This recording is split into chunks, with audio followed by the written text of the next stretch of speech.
Entrepreneur Sessions, the podcast. Welcome to another episode of Entrepreneur Sessions. My name is Jennifer, and this is my co-host Mario. How's it going? I'm excited because we have a really, really cool guest that's going to be on the show today. Her name is Veronica Rodriguez, and she's a marketing mastermind that has taken quite a marketing journey in her career. Funny enough, I've known her through various parts of her career as well, because we both work in the marketing space. Her skills have led her to create memorable marketing experiences and campaigns for some of the top Fortune 500 companies. And she's furthered her expertise working at Snapchat, which is the third largest social media platform in the world. So while at Snap, her team produced one of the decade's most buzzworthy marketing campaigns and launched Snapchat's first hardware products called Spectacles. So without further ado, I'd like to introduce Veronica Rodriguez. Hey, Veronica. What's up? I kind of feel like, before the Bulls came out, it's like, and now, starting point guard. I was like, I should throw some fireworks back here. Boom, some fireworks and everything. I wanted to come out like slapping hands and like shooting shots. I'm ready now. Hey, we're doing the virtual slap. There you go. Right? Okay, there we go. Yay! Thank you for joining us today. I think Mario's going to kick it off. It's going to be a really good conversation about marketing, which is one of the most important things in business, though sometimes people don't think it is. It really is. So this is going to be a good conversation. Mario, awesome. Go ahead, jump it off. So our theme is about rebuild, rebrand, and restore. So this month we're focusing on ways to pivot and redefine your brand of your business during these uncertain times. So before we get started, how did you get started as an entrepreneur? That is a loaded question, but I will give you the Reader's Digest version. I was at Snapchat, like Jen said, and we produced not only the first hardware product that Snapchat had ever come up with. We were the first marketing experiential division of Snap, but we were awarded, I believe, 3 CAN awards, which is the highest honor you can get from a marketing standpoint. We were dubbed the most innovative marketing campaign in the decade. We were just getting all of these accolades like thrown at us. And then a couple months after the launch of the product, my entire team, we were laid off. And anybody that knows me knows it takes a lot to scare me. And being laid off at first, I was like, cool, severance. Like, I'm going to take some time off for myself. I'm going to globetrot for a little bit. And then, you know, I'll start applying for jobs. Like, my resume was already stacked. Now I'm going to just, you know, I'm coming now with a social media background and an international product launch. And as things kind of started evolving, I thought, you know what, I gave my heart and soul to that company. And I have nothing but amazing things to say about Snapchat and my time working there. It was awesome. But I pulled, and the team pulled like 18-hour days going into product launch for a few months. I mean, it was grueling. And then to be that disposable, I just thought, I don't know if I ever want to face that again. Like to legitimately be so vested in a company and then to not have that same reciprocation. And that's when I started my own company. I thought, I have all this wisdom. Let me apply it to the little guys. Like, let me apply it to the people that need it the most instead of these big corporations and just be disposable. So that was supposed to be a short answer, but that's a short answer. Oh, that's great. That's a good answer. It was it's not great that you got fired, but that was a great, that was a great answer. Thank you. I mean, I think that's this story is a great point of what people, because I think people tend to think that jobs have more security than businesses. I know in the past, when I've told people that, oh, I own a business, they would say, oh, isn't that scary? But I said, everything's scary because, I mean, you can go to a job and you can work hard and tomorrow you might not have a job. There's no security in anything, to be honest. Right. So to bet on yourself seems a little bit more secure because if you can build something, then you still have some security from what you built, So I really like that. Yeah. I really like that. Thank you. Yeah, that's why a lot of people would tell me you need to get a permanent job. I was like, there's no such thing as a permanent job. You're as good as a, whatever. And then, like you said, they easily disposable. So. Exactly. So, okay, we asked this question last week, and I think it's a fun question just to kind of get everything warmed up a little bit. But if you had the opportunity to have dinner with 3 people, dead or alive, who would they be and why? All right. So my first one, it's a great question. My first one easily would be my father because I lost him at age 26. And he has think about the life of my father and actually the death of my father. It was his life and then his passing brought so much life to my family. And I know that sounds weird, but there was a lot of my mom was in a transitional phase. My brother was in a transitional phase. I was in a transitional phase and going, man, I don't have that security blanket, that foundation, that person in my life anymore. Like, how do I stand up on my own 2 feet? That was huge for me to really evolve into this like fearless, like go-getter woman that I thought I was in my early 20s. And it's like, no, like when I lost my father, it was like time to stand on your own 2 feet. So he would be the one, especially like I said, now where my family's at, like short little synopsis, like my brother he played at one of the best universities, football at one of the best universities ever, Clemson, Flat Tigers. And then he played in the NFL and now he's done motivational speaking and he was just in a movie where he played himself. And then, my mom's moved out to California. I've started my own company. Like I just would love to hear how he feels about where all of us are at now. Cause I think he would just have this huge smile and just be like, I'm so proud of all of you guys. So that would be number 1. Number two would be Oprah because she is my queen. I am obsessed with how she's built an empire on kindness, truth, intention, passion. Like she's not, she's a billionaire, so obviously she's made money, but I think her intentions are really to just bring people's passions and purpose out. And I like drank Oprah's Kool-Aid years ago. And every day I'm like, come on, Oprah, let me listen to your soulful sessions and everything else. So Love she'd it. be my number 2. And then my number 3 is super random. I would love to have time with Cleopatra. Oh, wow. Okay. Yeah, I because get that.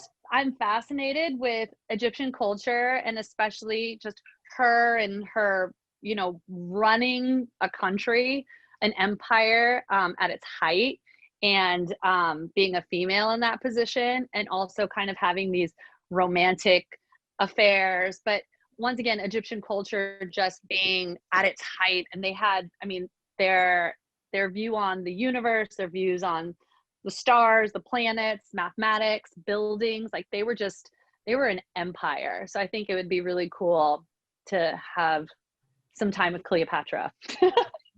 I'm trying. Oh, like Cleopatra, Oprah, and your dad at a table. That would be a fun dinner. I It love would it. be pretty crazy. Mario. Oh, so challenges. So as an entrepreneur, what are some of the challenges that you face? Sure. So I think Jen actually talked about this in the intro, is knowing that when you're in a job, you have your 401k, every 2 weeks you're getting paid, exactly how much you're getting paid. There is that level of security. And when you enter into the entrepreneur phase, like, you look failure into the eyes, but that's also the thing that teaches you how to pivot, and how to be more creative or more adaptable. I think it also keeps you on top of like trends and things like that. So it's understanding what failure is, and still having that grit to continue and go like, no, I do have a good idea, or I do have a great message, or I do have an outstanding product. Like, more people need to learn about this or experience this. So failure, and then having that understanding, I think, would be my answer to that question. Beautiful.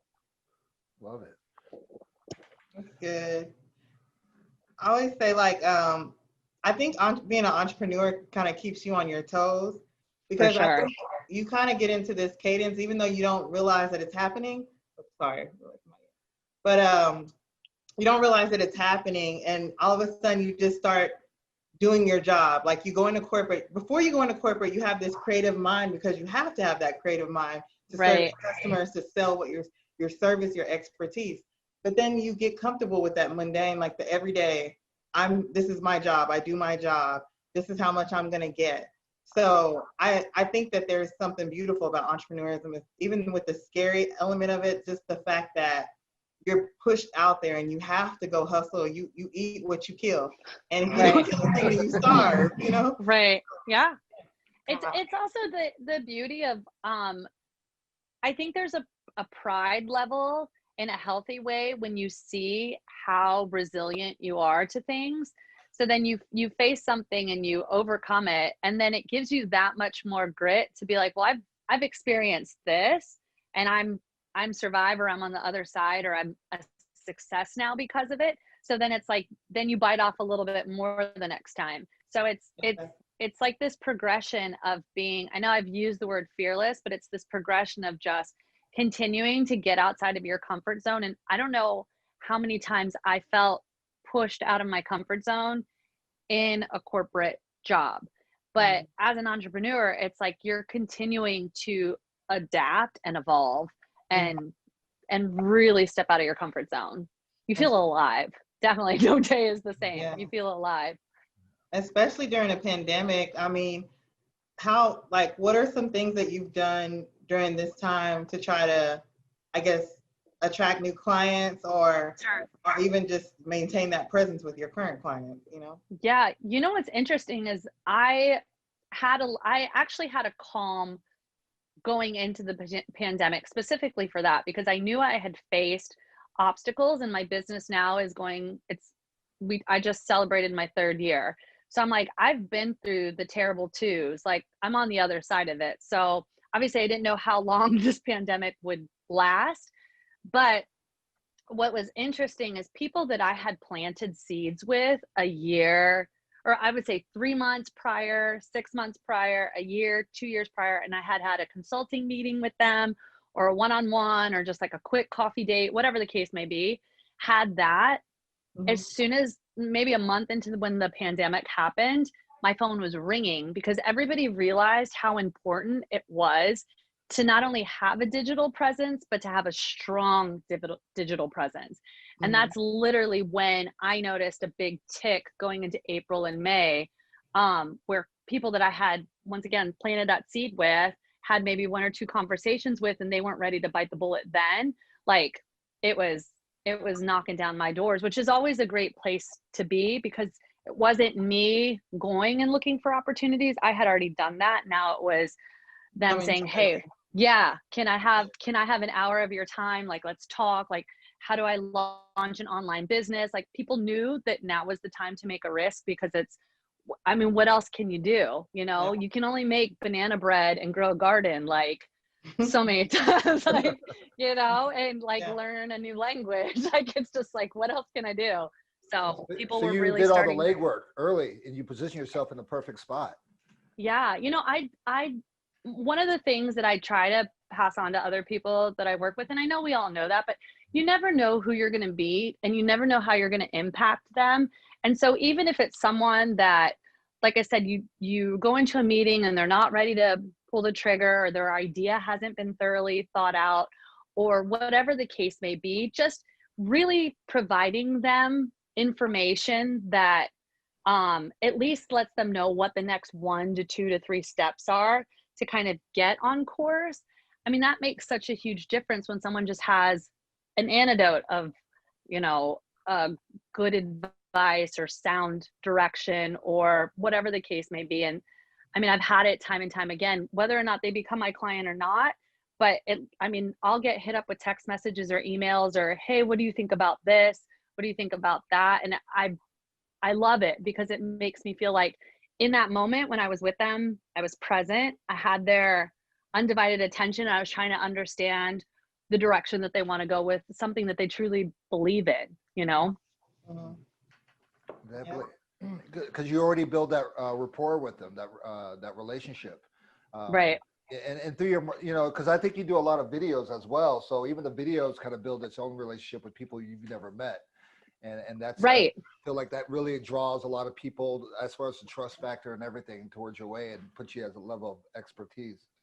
Right. And that's kind of, I think it's always been a world that we lived in. It's just in a different phase. Whereas with influencers specifically, they grow their tribe. And back to Oprah, you know, Oprah started as Oprah with her TV show. And now, you know, she's got her book club and her favorite things. And, you know, she's teamed up with Deepak Chopra on meditation, but she grew her tribe and they grew trust in her. And then she was able to branch out into different things. I think one step that a lot of people don't do is really grow their tribe. And that's by providing information for free, you know, or at least giving an offer so that now there's a level of trust to be like, okay, now let me come to you. It's very much like a give and then you receive. You never know when that's going to happen, but I see it a lot. I mean, Jay Shetty does it. He does these free meditation series, this, that, and the other. And now it's a couple years later, and it's for the first time now he's selling a book, you know, and I'll go out and buy it because he's invested 3 years of giving me meditations. I'm like, cool, let me read your book. People need to think in that mind frame of offering, because it always comes back. That's true. And I swear by that 100%. I can't remember her name, but she's a financial, actually her name is, I think Tiffany, the Budgetnista, was saying the same thing. She's like, she's highly successful in she creates financial courses, all kind of things.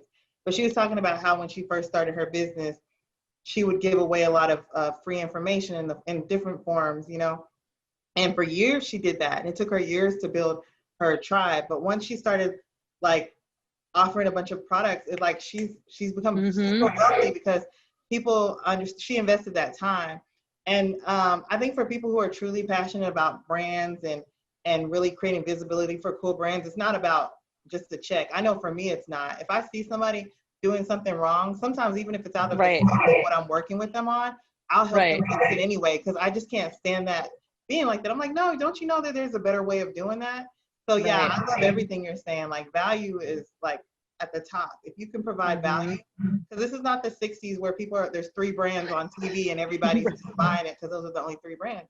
These days, people buy products because they like you, not necessarily that you're the best, not anything. It's because they like you, they trust you, what you say resonates with them, and they believe that you can do what you say you can do, or you can help them do whatever you've been preaching that you can do. So that's really important. Exactly. Yeah. Yep. 100%. Yeah. So my next question is, you basically worked in the marketing field for years as a, freelancing to tour and corporate. And so what attracted you to brand marketing? Well, once again, it's kind of like what Jen said, is that I saw the principles and the foundations of what was done highly successful. A brand like Budweiser, been around for maybe over 100 years. Now, these brands are not going anywhere. And even newer brands, Nintendo, and I'm trying to think of some others that I've worked with, State Farm, and what they do and how they do it right.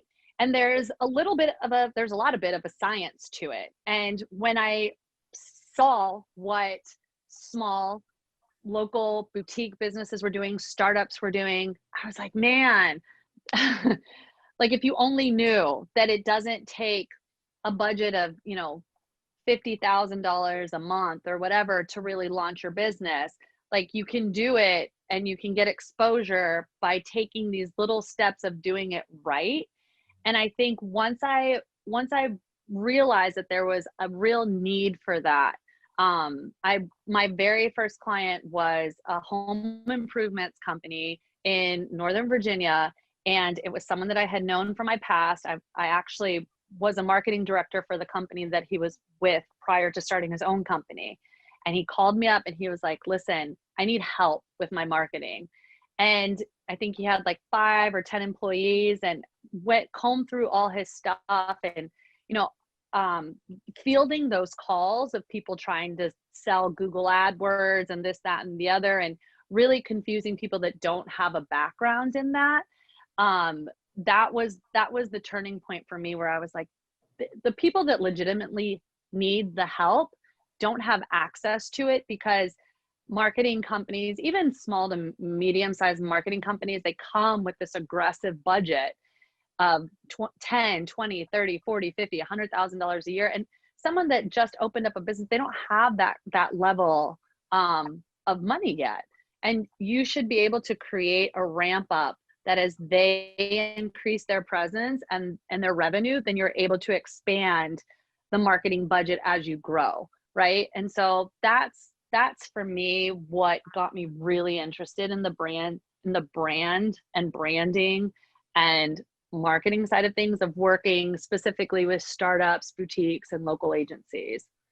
Yeah, did that answer the question? No, that was perfect. You actually hit on something else I was thinking about. It's one of those things, you don't burn your bridges.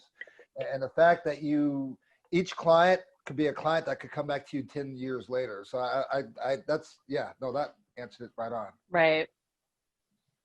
So let's talk about the LA marketing scene. What is the LA marketing scene like? What are some marketing strategies that you've implemented to create visibility for startups? Sure. So I want to start by saying I grew up in Virginia, in the DMV, DC, Maryland, Virginia area. And then after college, lived in West Palm Beach, Florida. And then most recently, about 5 years ago, moved out to LA. So I've lived in different parts of the country, and I've been exposed to not only being able to go abroad to a handful of countries, but seeing different parts of the US.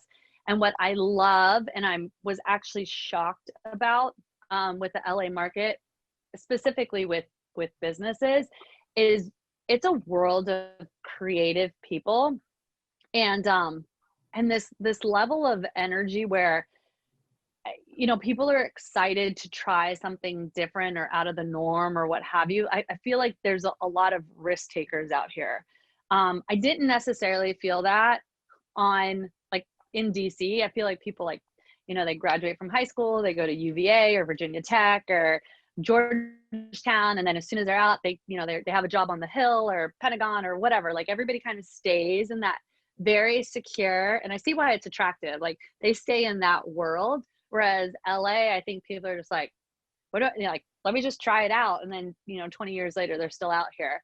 So the LA market for me was just eye-opening because there's so many people with so many ideas and they're willing to take risks that it just breeds this whole level of collaboration, and like forward thinking. And I don't know, it's just this energy of let's just go after it. Let's just try it. And so from having my own company, that's been huge because I'm able to work with different industries and different brands and different styles of people with different backgrounds and things like that. So implementing, you know, it's been interesting because I've worked with like a CBD brand, a few CBD brands, and just a couple different companies that are just wanting to see how they pivot and differentiate themselves and kind of stay true to who they are, and really going through a branding exercise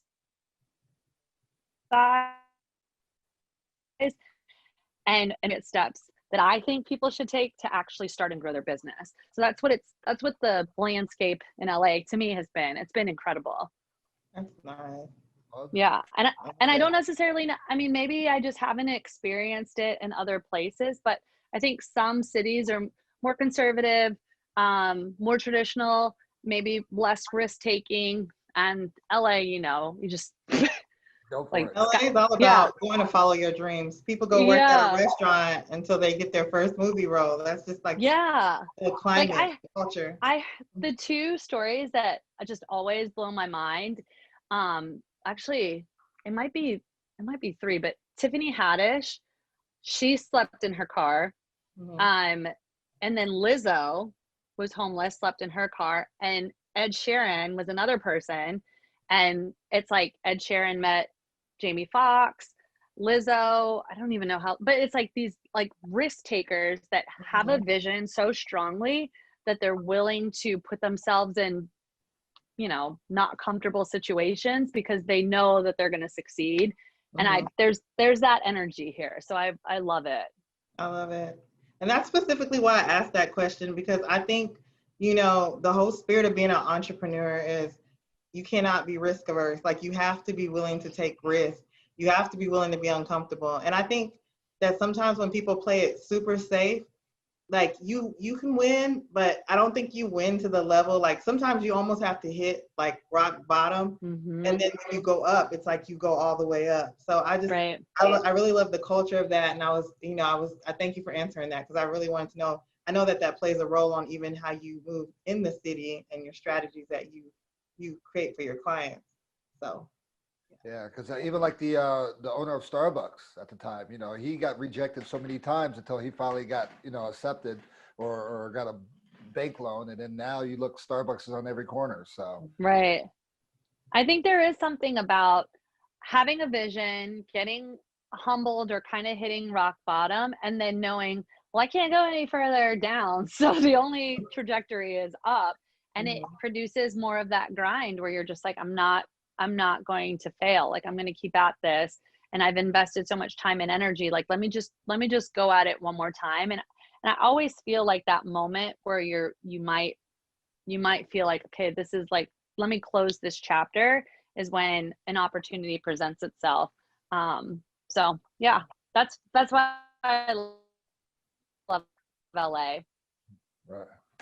Watching like 3 years, you'll be like, what are you doing in Oklahoma? I know. I love the energy out here. Ohio. Right. Exactly. So what does your average day look like? Like walk us through your routine. Sure. Well, I have no routine to some level. Mhm. I definitely do knock my workouts out kind of first thing in the morning, just because that's I need to get it done with and be like, cool, you did this. But I am anybody can tell you I'm a really early riser. So sometimes I'll be up at 4:30, 5, 6 a.m. Wow. And that's just because I like to get a head start on things. So whether it is working out or going to the beach or kind of having my Zen moments before I actually start my day, and then kind of mapping out what I'm going to do for my day. But a day like today, for instance, I spent the majority of the morning and afternoon just having some time with my mom. And then tomorrow, oops. There we go. Sorry, low power mode came on.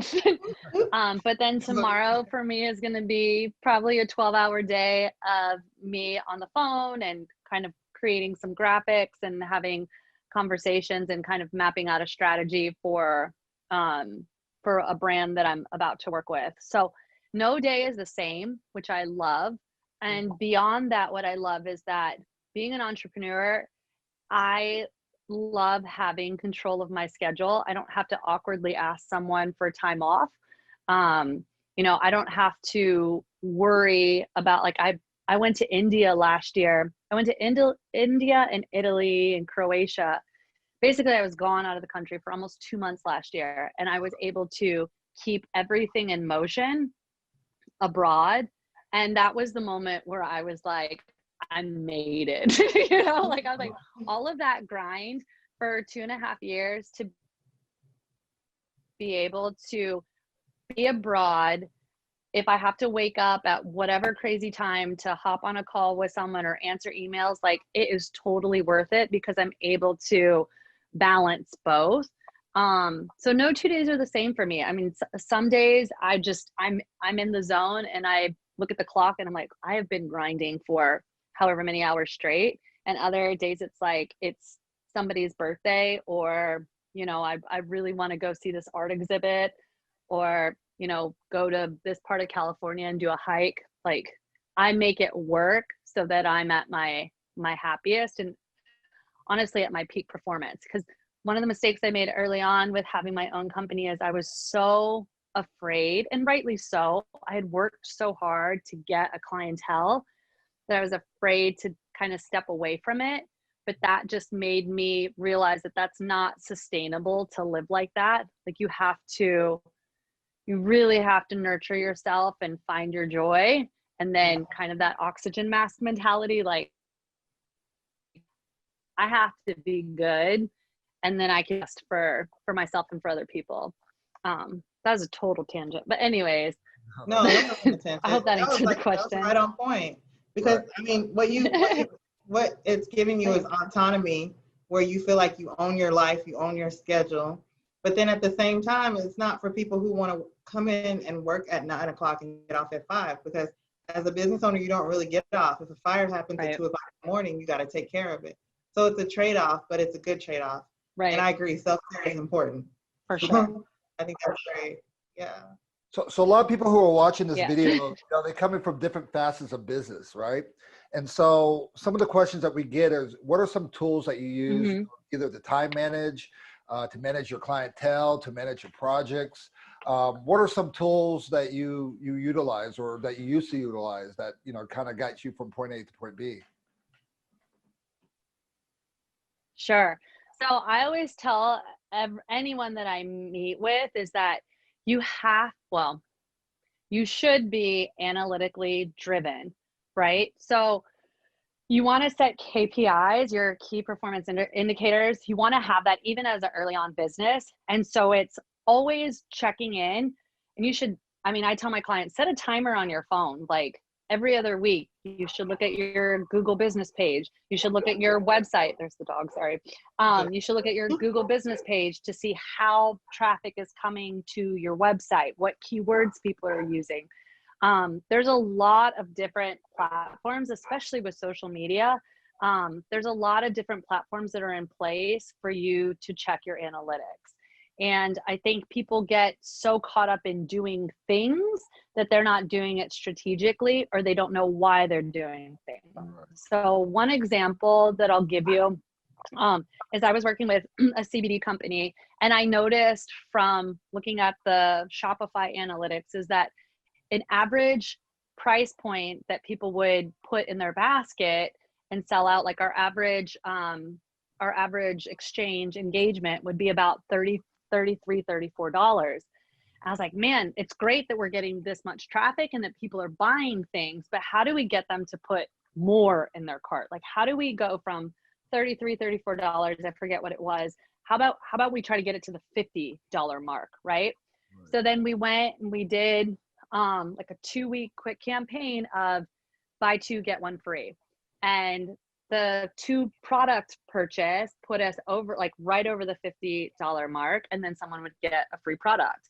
And that was one of the things where that's what you need to look for in your analytics, because you've already done the hard work on getting people to your site or getting people to listen to you, or 2 minutes of their time, whatever the case may be. It's how do you make that engagement continually happen, or how do you grow that engagement? So that would be one of my biggest points of advice, is to always look at your analytics. And that can be from, there's, especially with like Instagram and Facebook, they have it broken down male, female, different parts of the country, if not the world, different age ranges, like different things like that. Like really know who your audience is, really understand what they're looking for in you or your product or your brand. And then begin to give yourself challenges. And I think that's what, once again, startups, local and boutique businesses don't do, is they just kind of do all the things and then they don't make money, and they're just like, like, I don't know what to do. And it's like, have you ever looked to see how you were performing and what you're actually doing well? Because you could be doing well on getting people to your website, but maybe you're not converting them. So is it the look and feel? Is it the aesthetics of your website? Is it the like how people can navigate through things?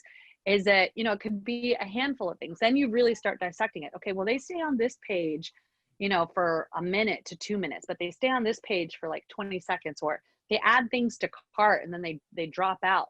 These are all things that in a 15-day time frame, you can start looking at, even less than that. I would say 7 days, but really understanding how to create your key performance indicators, how to create what is a success metric for you, and things like that. And there's so many, even I don't want to say basic, but even like your Squarespace page has an area where you can go into your analytics and look at them anytime.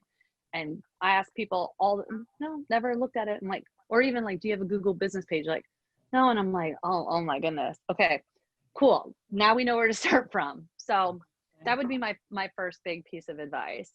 And also just surround yourself with other entrepreneurs, because you're going to need feedback. You're going to need encouragement. You're going to need just solid advice. So surround yourself with people that are like-minded as well. That's good. I really like what you said about analytics, because I've now started paying attention to like my Instagram analytics, and and it's so true. Back in the day, people would just create content, but they weren't measuring and tracking, and your analytics, even on Instagram, will tell you what your best days to post are and your best times. So if you have some content that you really want engagement with, you want to pay attention to your analytics. So that's really, really good advice. Thank you for sharing that. What's a risk that you've taken? And I kind of feel like I already know what the answer is, but I'm going to ask it anyway, just in case. What's a risk you have taken in your career that initially scared you, but it paid off? Sure. So I was with a marketing company that you were with that I was very much appreciated, very much loved, compensated. It was literally all of the things. And they are one of the largest marketing companies in the world. So I won't mention who they are, but anyway, so I was there. I had been there for years. And I had gotten to that place where I was loved and appreciated, but I feel like I had hit that ceiling and I was very, very, very comfortable. And to some level too, I felt like I was put in a box that people only kind of viewed me one way. And a friend of mine had mentioned a boutique company that was in Denver. And when I noticed them, they were significantly smaller. They didn't have that global presence. But I thought they were doing the most rad projects around. And I went and made a shift with them. And ultimately, that's what led me to Snapchat. So kind of getting out of my comfort zone for the first time, and then going somewhere I was challenged and where I thought they were doing things that were really innovative and forward thinking and super creative, to then landing a job at Snapchat. Going back to a couple of questions, you mentioned the why. You define your why, because that's what I tell a lot of people whenever they come to me, because I do a lot of web and so forth. And I say, okay, you want a website, but first, before you do the website, you got to define what your why is. Why are you trying to do it? And that'll help define your company. So is that kind of one of the things that you harp on when you first encounter people, or? Yeah, I mean, the biggest thing specifically with brands is them understanding their differentiating points from anybody else. So for instance, I just was talking to a friend, and she's a fitness pro. She does body competitions.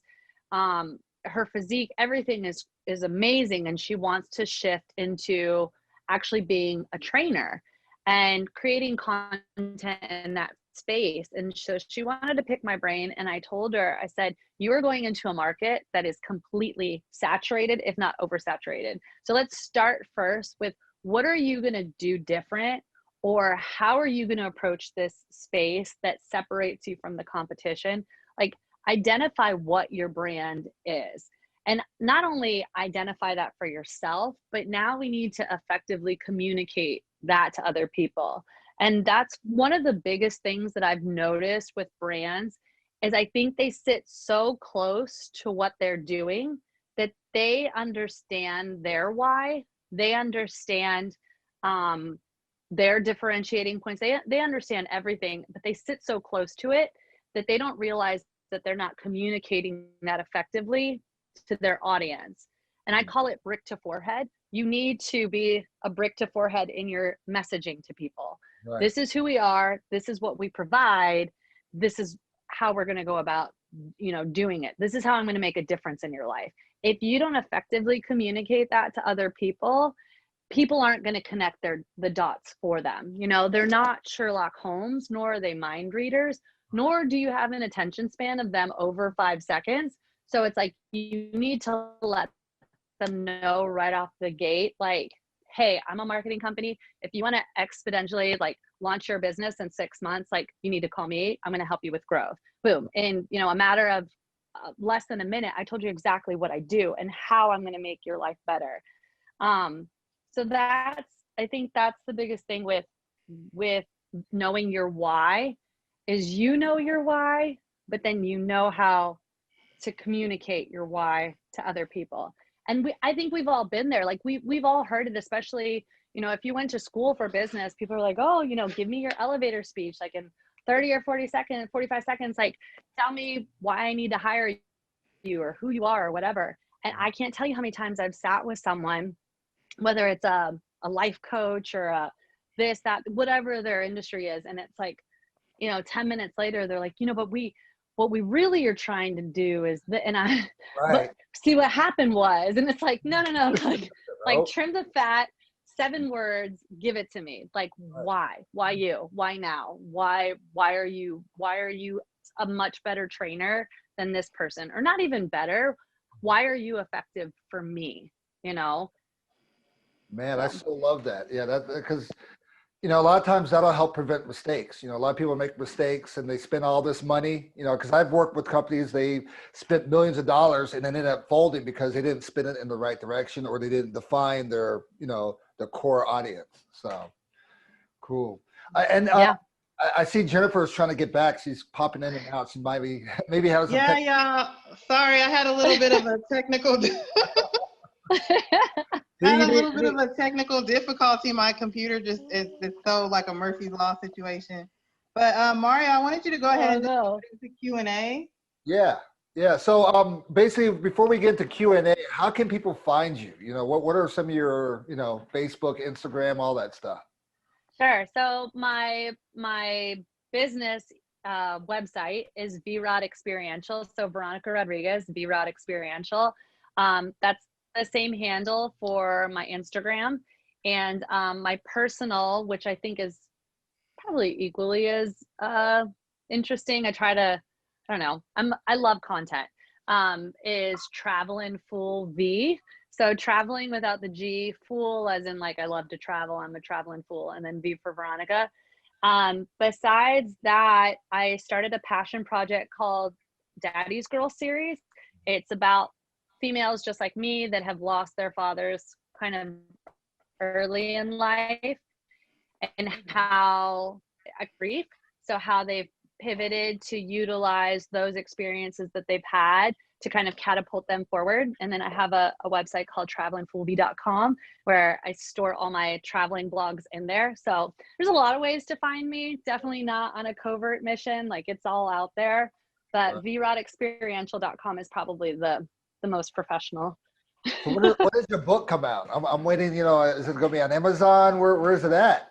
You know what's funny is I have been, it's on my bucket list. I should pull it out. I have a actual bucket list book. It's the coolest, one of the coolest gifts I've ever gotten.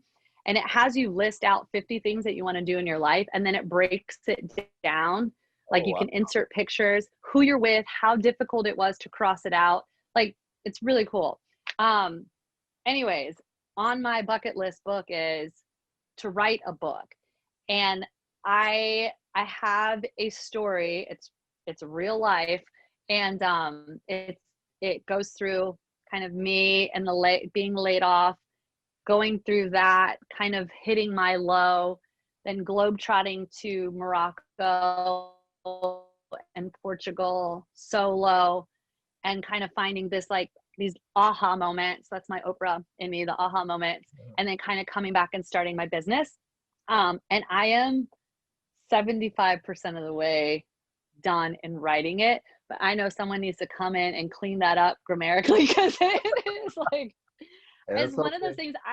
I've never written a book before, but for me, it's like I just get in the space, and I feel like that meme where it's the cat at the computer, just like, so when I'm in the zone to write, it's just like, you know, I'm not worried about spelling, punctuation, everything, but I feel like once it's done, I'm just going to be like, someone just like clean it up and let's get it to market, because I just poured my heart out into it. So funny you should say that. Straight to movie. Who knows? Book or movie, or maybe, you know. Who knows? Yeah. It kind of runs in my family. My brother did that. My brother has a book out, and he played himself in a movie. So I guess I'll just copy him and do the same thing. Right. Nothing wrong with that. Nothing wrong with that. So. Yeah. Welcome back, Jennifer. He'd call me out on it. Hey, want to talk about pivoting. Adaptability. My laptop is like randomly did a blue screen of death right now, but hey, the show must go on, so we're good. I'm just gonna keep it moving. Yeah, so I'm via phone right now. But yeah, I wanted to go ahead and let's open it up for Q&A. If anybody has any questions, just basically, I know maybe if you have questions directed more about marketing, we can talk about marketing or anything like that. I think the biggest nugget that I got was today to pretty much, you know that there's no such thing as security. And, you know, the closest thing to security is creating your security. The importance of analytics and self-care. So those are my nuggets. I don't know if you have some, Mario, that you want to share. The why, you know, because it's a question I always ask a lot of people that we interview. What is the why? And I think that really sunk in. And the other thing is, sometimes when you find yourself inside, if you hear some music, I accidentally stepped on my kid's little teddy bear down here, so it was playing music. The other thing is, you know, sometimes you find yourself out of your comfort zone. You know, that's kind of what pulls you to success, because it's one of those things, sink or swim. And when you're out there in the elements, it's like, okay, I don't have that 8 to 5 cushion anymore, but I still got to pay bills. I still got to do something. And obviously you did something. I think that inspiration and that passion behind it, that's kind of that's what fuels me. When I see other people's passion, I'm like, okay, now I have no excuse. So I need to get after it myself. So yeah. And I think too, like, I've had a really amazing conversation with one of my closest friends a couple of days ago, and I think sometimes we're so hard on ourselves, and to have someone that really knows you kind of like in a 360 view. And she was just like, you moved out to LA, you started your own company. Like, she just started naming all of the things. And she was like, just 3 or 5 years ago, this is where you were at. Like, look at all that you've done. She's like, most people wouldn't even move, let alone, do all of these other things. She's like, kind of like take a chill pill, and so, or at least like appreciate, like notice what you've done. And I think sometimes we get so caught up in the next big thing, which is great to always have things that you want to achieve in life, hence the bucket list book. But I think there needs to be a moment where we turn around and we go, man, I'm the first person in my family to go to college, or I'm the first one to start a business, or whatever that success is, and really relish in it and go, okay, like now keep moving, but have your moments to kind of pat yourself on the back. Because I think too often, especially as entrepreneurs, you hit a moment and it's just the worst day ever, That's real. Well, I love it. Veronica, I was gonna say, I thought somebody had a question, but thank you so much for joining us tonight. I did. Okay, I'm sorry, I did. Oh. Okay, go ahead. Sorry. I love it. Before Veronica leaves, okay. Hi, I love this. First off, I guess I'll put my video on. I'm in my bed. But first off, thank you for all the gems and the nuggets. Thanks. But I guess until your book comes out, are there any titles that have inspired you, or books that have helped both in marketing, and then maybe a book title that's kind of helped you centered or has inspired you, if you have 2 titles off top? Ooh. We'll take 3 or 4. Yes. I would say, okay, what's funny is that I'm actually very grateful that you brought up that question, because one of the things that I want to do in life is, I don't necessarily know if or when or however, if having kids, but one of the things that I've always thought about with kids or grandkids or whatever is saying, these are the 5 books in my life that have changed my life. Like, these are the 5 that I would recommend, like, over your, between ages 18 and 25 or whatever, like, to read these 5 books because they changed my life. So I love that you asked that. It's a great question. One book that I just have to say, and it's not business, it's not anything, it's just a life book, is The Alchemist. And it reminds me of your Morocco story, by the way. Like, all I could think was all I could think was Maktub, like this idea of it was written. Yeah, that's one of my favorites. So I literally read that book as soon as it's January 1, I read that book every single year, because there's so many there's just so much that you can read the first time, and then the next time you pick it up, there's just so many life lessons on perseverance, or knowing your passion, kind of sticking the course, understanding your internal compass. Like, it's a game changer for me, and it's definitely a reset button going into the new year. So The Alchemist. Most recently, one of the books that has really revolutionized. I don't even know what I'm trying to say. It's there we go. I think that's the white claw kicking in. Hey, no problem to that. One of the books that most recently I listened to, and I've actually found out about her through Oprah, is Gabby Bernstein.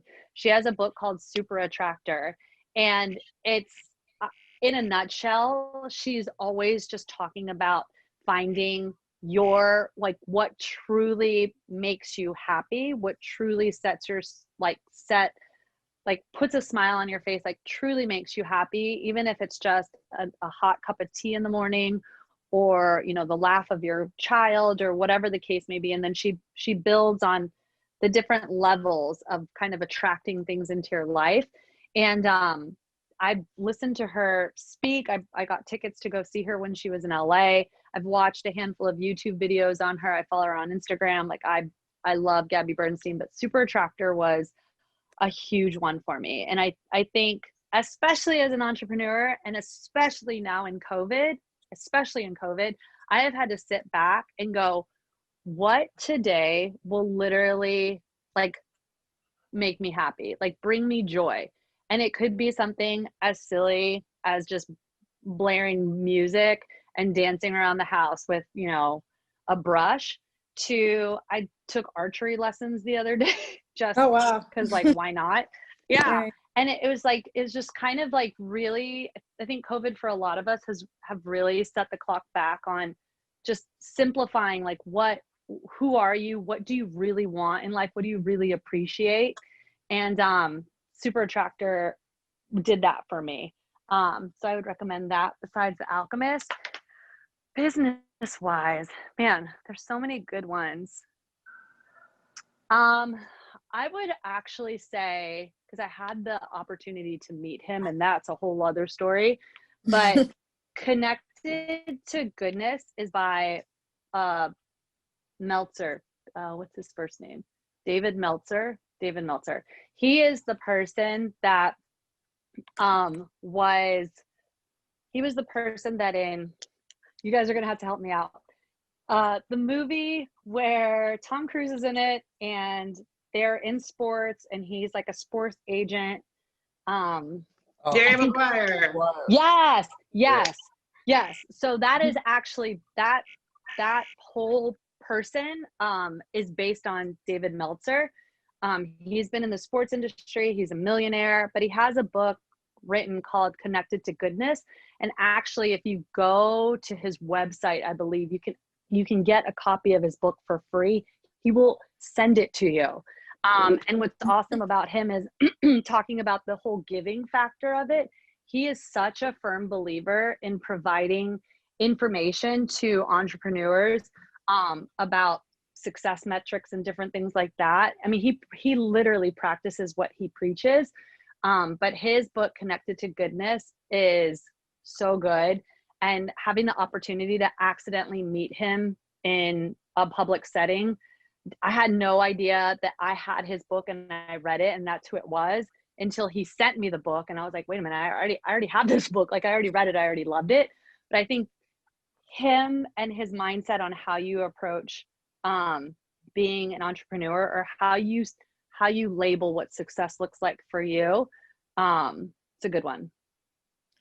Thank you so much. Can't think of more off the top of my head, but because I'm an aspiring entrepreneur. I guess I have the issue of like, I guess sometimes what happens is just, like over-analyzing or trying to be perfect and get to that point where I can just kind of dive. But what I do have in mind is a big piece or chunk of my business idea is social impact. And, so I feel like that Connected to Goodness would definitely resonate to me. So I'm gonna give it a read. Yeah, and follow him on Instagram. I'm just blown away by the kind of content he produces and how much, if you get on his email address, I want to say every Friday he does like a free coaching session. And the wealth of information that he provides, and even just the diversity of people. He did an interview with this kid. I mean, the kid couldn't have been more than 13 years old in another country. And he was just literally took the time to like give this child advice on kind of his social settings on how to overcome that. I was like, he's the real deal. So thank you so much. Appreciate that a lot. Yeah, I appreciate the question. Thank you. So nice to meet you. Same here. I'll give you a follow on Instagram. Yeah. And we're waiting for that book. You're 75% down. So we're waiting for Yeah, bring it. I know, right? I love it. Yay. Well, thank Thank you. Are there any other questions? If not, Veronica, it's always a pleasure. Thank you so much for coming on here. Yeah, thank you for having me. Yes, and we'll see everybody on the next episode.